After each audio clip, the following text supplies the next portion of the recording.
இந்த வீடியோவில் 2023வது வருடத்துலேருந்து 2026வது வருடம் வரைக்கும் சனி பெயர்ச்சி பலன்கள் அப்படிங்கிறது இப்போது உங்களுக்கு என்ன செய்ய போகுது அப்படிங்கிறத நம்ம பார்க்க போகிறோங்க. நவகிரகங்கள்லேயே மெதுவாக நகரக்கூடிய ஒரு கிரகம் அப்படின்னா அது சனி பகவான் தாங்க. சனி பகவானுக்கு ஒரு கால் லேசாக ஊனம் அப்படிங்கிறதுனால அவரை மந்தன் அப்படி சொல்லிட்டு சொல்லுவோம். அதே மாதிரி இவர் மந்தனாக இருக்கிறதுனால தான் 2.5 வருடங்கள் எடுத்துக்கிறாரு ஒரு கிரகத்தில் இருந்து ஒரு ராசியில் இருந்து இன்னொரு ராசிக்கு பயிற்சி ஆகிறதுக்கு. அதே மாதிரி பார்த்தீங்க அப்படின்னா சனி பகவானை மாதிரி கொடுக்கவும் முடியாது, கெடுக்கவும் முடியாது. ஆனால் சமூகத்தில் சனி பகவான் கெடுக்கக்கூடிய ஒரு கிரகம் அப்படி சொல்லிட்டு நினச்சிட்டு இருக்காங்க. வாழ்க்கையோட மேடு பள்ளத்தை காட்டக்கூடியவர் தாங்க சனி பகவான். உங்களை நெறிப்படுத்தி வாழ வைக்கக்கூடிய ஒரு நீதிக்காரகன் தான் சனி பகவான். சனி பகவான் தப்பான ஒரு இடத்துல இருந்தாலும் கூட நீதி நெறி தவறாமல் வாழ்ந்துக்கிட்டு இருந்தோம் அப்படின்னா சனி பகவானை வாரி கொடுக்கக்கூடிய ஒரு அற்புதமான ஒரு கடவுளாக இருக்காருங்க. அப்படிப்பட்ட சனி பகவான் டிசம்பர் மாதம் 20ஆம் தேதி மகர ராசியில் இருந்து பயிற்சியாகி கும்பராசிக்கு போயிட்டு ஆட்சி பெற்று உட்கார போகிறாருங்க. அங்கே இருந்துக்கிட்டு உங்களுக்கு என்னென்ன பலனை கொடுக்க போகிறாரு, அந்த சனி பயிற்சியால் உங்களுடைய ராசிக்கு உங்களுடைய எதிர்பார்ப்புகள் நடக்குமா, வேலை கிடைக்குமா, குடும்பம் எப்படி இருக்கும், தொழில் எப்படி இருக்கும், திருமணம் நடக்குமா, காதல் கை கொடுமா அப்படிங்கிற பல எதிர்பார்ப்புகள் அப்படிங்கிறது உங்களுக்கு இருக்கும். அது எல்லாம் நிறைவேறுமா, எப்படி இருக்க போகுது அப்படிங்கிறத பார்க்கலாங்க. துலாம் ராசி நேயர்களே, உங்களுக்கு இந்த சனி பகவானுடைய பெயர்ச்சி எப்படி இருக்குது அப்படி சொல்லிட்டு பார்த்தோம் அப்படின்னா, இந்த சனி பெயர்ச்சியை பொறுத்த வரைக்கும் அதிகமாக எதிர்பார்த்துட்டு இருந்த ஒரு ராசிக்காரங்களில் துலாம் ராசிக்காரர்களும் ஒருத்தர் அப்படிங்கிறத நாம் ஞாபகப்படுத்த வேண்டியது இருக்குங்க. ஏன்னா இத்தனை நாளாக ராசிக்கு 4வது வீட்டில் அர்த்தாஷ்டம சனியாக இருந்த சனி பகவான் இப்போது கெஞ்சினாலும் கிடைக்காத பஞ்சம சனியாக பூர்வ புண்ணிய ஸ்தானத்துக்கு போயிட்டு உட்கார்ந்துருக்காருங்க. அதாவது அர்த்தாஷ்டம சனி அப்படிங்கிறது அஷ்டம சனியில் பாதி அப்படின்னு சொல்லிட்டு சொல்லுவோம். சனி பகவான் உங்களுடைய ராசி அதிபதி சுக்கிர பகவானுக்கு நட்பு கிரகம். ராசிக்கு 4வது வீட்டுக்கும் 5வது வீட்டுக்கும் அதிபதிங்க. அப்படி இருந்தும் கூட அர்த்தாஷ்டம சனி காலகட்டத்தில் நீங்கள் ஏகப்பட்ட கெடு பலன்கள் அப்படிங்கிறத அனுபவிச்சுருந்துருப்பீங்க. என்னதான் ராசிக்கு குரு பார்வை அப்படிங்கிறது கிடைச்சது அப்படின்னாலும் சனி பகவான் கொடுக்கக்கூடிய அந்த துயரங்கள் அப்படிங்கிறத கொடுத்துக்கிட்டு தாங்க இருந்தார். ஆனால் இந்த குரு பார்வை ராசிக்கு இருந்தாலும் ஓரளவுக்கு அதை கொஞ்சம் கட்டுப்படுத்திக்கிட்டு இருக்கு. ஏதோ 10 ரூபா வந்துச்சு, 10 ரூபா போச்சு அப்படிங்கிற மாதிரி வாழ்க்கை போச்சு. ஆனால் உடம்பு விஷயத்தில் இந்த அர்த்தாஷ்டம சனி அப்படிங்கிறது உங்களை பாதிச்சிருச்சு. ஏகப்பட்ட மருத்துவ செலவு, குடும்பத்தில் உள்ள பெற்றோருக்கு மருத்துவ செலவு, பிள்ளைகளுக்கு மருத்துவ செலவு, மனைவிக்கு மருத்துவ செலவு, ஒருத்தர் மாற்றி ஒருத்தர் மருத்துவ செலவு அப்படிங்கிறது பண்ணி ஆஸ்பத்திரியிலேயே குடியிருந்த ஒரு கதை அப்படிங்கிறது தான் கடந்த ஒரு காலகட்டத்தில் நடந்துச்சுங்க.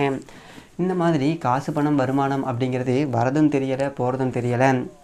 சம்பளம் வாங்குறது எனக்கு தெரியுது, பையில் போடவே இல்லை, ஆனால் கையில் வாங்கினேன், இந்த பையில் போடல, காசு போன இடங்கிறது தெரியலை அப்படின்னு சொல்லிட்டு பாட்டு பாடுவாங்கள்ல, அந்த மாதிரி ஆயிடுச்சு. ஸோ ராசிக்கு 5வது இடத்துக்கு சனி பகவான் வராரு அப்படிங்கிறது 5வது வீடு அப்படிங்கிறது பூர்வ புண்ணிய ஒரு ஸ்தானம். இந்த 5வது வீட்டுக்கு சனி பகவான் வரும்போது சுப நிகழ்ச்சிகள் அப்படிங்கிறது எல்லாமே ஒன்று பின்னாடி ஒன்றா நடக்கும். கடந்த காலகட்டத்தில் சுப நிகழ்ச்சிகளில் தடை அப்படிங்கிறது இருந்திருக்கும். உங்களுக்கே ஒரு வரன் பார்த்து இருந்திருப்பாங்க, இல்லை குடும்பத்தில் உள்ள யாருக்காவது ஒரு வரம் பார்த்துருந்தாலும் ஒரு பொண்ணு பிடிச்சா மாப்பிள்ளை பிடிக்கல, மாப்பிள்ளை பிடிச்சா பொண்ணு பிடிக்கல, 2 பேருக்குமே பிடிச்சா ஜாதகம் செட் ஆகலை, எல்லாமே செட் ஆனாலும் ஏதோ ஒரு ரூபத்தில் தடை அப்படிங்கிறது வந்துச்சு. திருமணம் வரன் அப்படிங்கிறது தள்ளி போயிட்டே இருந்துச்சு. ஆக மொத்தத்தில் வீட்டுக்குள்ளே சுப நிகழ்ச்சிகள் அப்படிங்கிறது நடக்கலை, மங்கள ஓசை அப்படிங்கிறது கேட்கலை.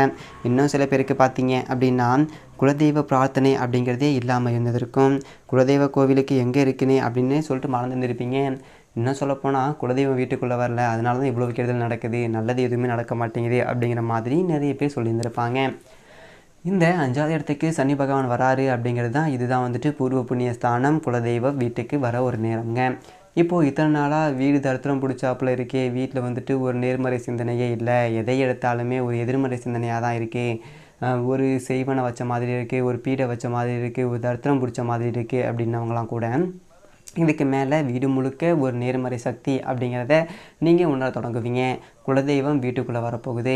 எதற்காக இதை சொல்கிறோம் அப்படின்னா, சனி பகவான் 5வது வீட்டுக்குள்ளே வந்திருக்காரு அப்படின்னா இது முன்னோர்கள் உங்களை ஆசீர்வதிக்கக்கூடிய ஒரு நேரம். அப்போது இந்த ஒரு காலகட்டத்தில் நம்ம என்ன பண்ணணும் அப்படின்னாக்க குலதெய்வ வழிபாடு அப்படிங்கிறத முறையாக செய்யணும். மாதத்தில் ஒரு தடவையாவது குலதெய்வ வழிபாடு அப்படிங்கிறது செய்யுங்க. இந்த குலதெய்வம் தெரியலை அப்படின்னா இஷ்ட தெய்வம் இல்லை எல்லை தெய்வத்தை நீங்கள் வணங்கலாம். நீங்கள் இருக்கிற எல்லையில் ஏதாவது ஒரு தெய்வம் இருக்கும், அந்த ஒரு தெய்வத்தை நீங்கள் வணங்கலாம். இப்போது குலதெய்வம் தெரிஞ்சவங்க குலதெய்வ கோவிலுக்கு பங்காளிகள் செய்த போயிட்டு ஒரு பிரார்த்தனை செஞ்சு ஒரு பொங்கல் வச்சுட்டு வந்துடுங்க இந்த சனி பயிற்சி முடிஞ்ச உடனேயே. அதே மாதிரி இந்த பலி கொடுக்கக்கூடிய தெய்வங்களாக இருந்துச்சு அப்படின்னா ஒரு கிடா வெட்டி ஒரு பூஜை செய்யலாம். அதில் எந்த விதமான ஒரு தப்பும் கிடையாது. இது வந்துட்டு குலம் தழைக்கிறதுக்கு உதவக்கூடிய ஒரு அற்புதமான ஒரு வழிபாடு அப்படிங்கிறது குலதெய்வ வழிபாடுங்க. அப்போது குலதெய்வத்தை நாம் குளிர்ச்சி பண்ணிட்டோம் அப்படின்னா நம்ம முன்னோர்களுடைய அந்த ஆசீர்வாதம் அப்படிங்கிறது நமக்கு இருக்கும். அப்போ முன்னோர்களுக்கு செய்ய வேண்டிய பரிகாரங்கள் அப்படிங்கிறத நம்ம முறையாக செய்யணும். இப்போ அமாவாசை நாட்களில் விரதம் இருக்கிறது, முன்னோர்களுக்கு செய்ய வேண்டிய அந்த தர்ப்பணங்களை முறையாக செய்கிறது, இதெல்லாம் கடைப்பிடிச்சிங்க அப்படின்னா சனி பகவான் வாரி அப்படியே உங்களுக்கு கொட்டிடுவார்.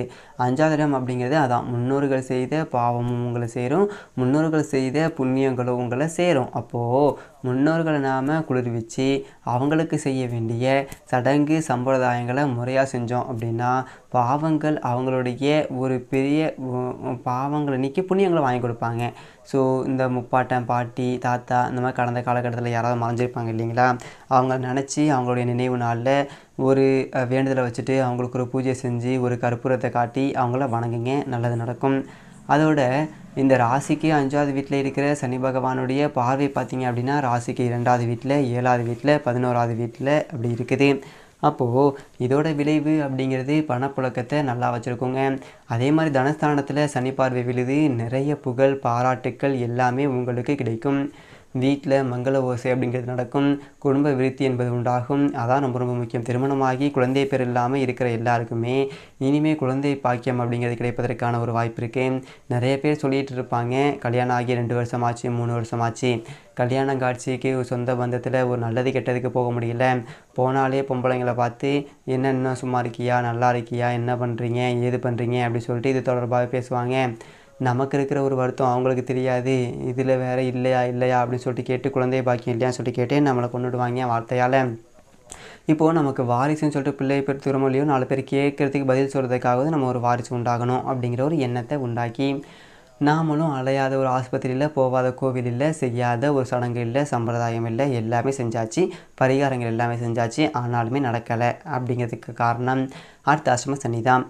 இதுக்கு மேலே குழந்தை பாக்கியம் அப்படிங்கிறது கிடைச்சா சனி பகவான் உங்களுடைய ராசிக்கு பூர்வ புண்ணியத்துக்கு 5வது ஒரு இடத்துக்கு வராரு. அப்படிங்கிறதுனால வரக்கூடிய ஒரு வாரிசு உங்களுக்கு ஆண் வாரிசாக இருக்கக்கூடிய ஒரு வாய்ப்புங்கிறது அதிகபட்சமாக இருக்குது. அதோட இந்த குடும்பத்தில் இருந்த கருத்து வேறுபாடு அப்படிங்கிறது அகன்றும். அதாவது கணவன் மனைவிக்குள்ளே எதற்கு எடுத்தாலும் ஒரு பிரச்சனை இருந்துச்சு அப்படின்னாலும் வீட்டில் போய்ட்டு 1 மணி நேரம் பேசிகிட்டு இருந்தால் ஒரு 20 நிமிஷம் சண்டையில் முடிஞ்சு போய்க்கும், ஒரு அரை மணி நேரம் சமாதானப்படுத்துறதுல முடிஞ்சு போயிடும், மீதி ஒரு 10 நிமிஷம் தான் நல்லதொரு முறையாக பேசிகிட்டு இருக்கலாம். அப்படி ஓடின ஒரு வாழ்க்கை அப்படிங்கிறது இதுக்கு மேலே ஒரு கலகலப்பான ஒரு இல்லறம் அப்படிங்கிறத நீங்கள் அனுபவிக்க போகிறீங்க.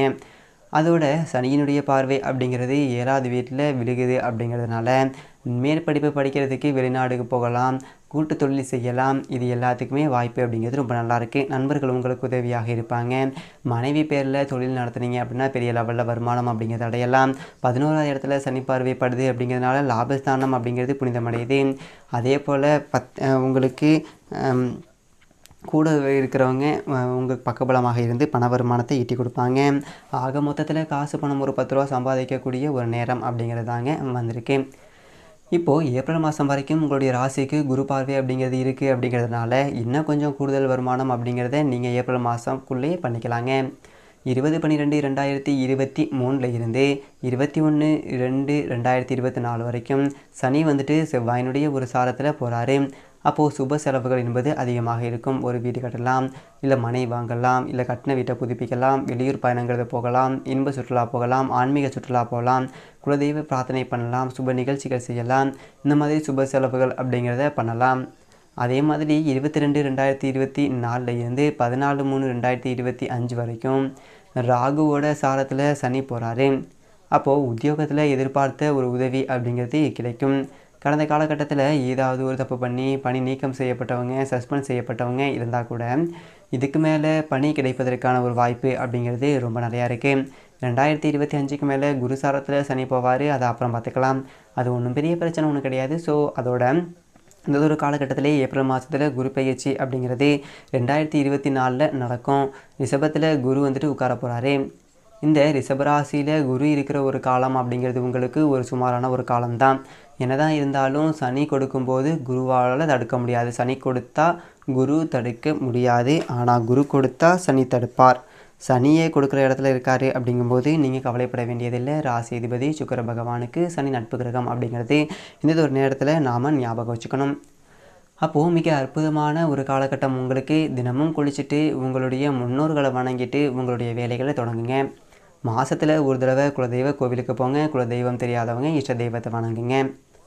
குலதெய்வம் தெரிஞ்சு ரொம்ப தூரத்தில் இருக்குது போக முடியாதுன்னு நினைக்கிறவங்க குலதெய்வ படத்தை வீட்டில் பூஜை அறையில் வச்சுட்டு வணங்குங்க. குலதெய்வ கோவிலில் ஏதாவது கட்டுமான பணிகள் நடந்துச்சு அப்படின்னா அதுக்கு உங்களால் முடிஞ்ச உதவிகளை செய்யுங்க. அன்னதானம் இட்டுட்டு வாங்க.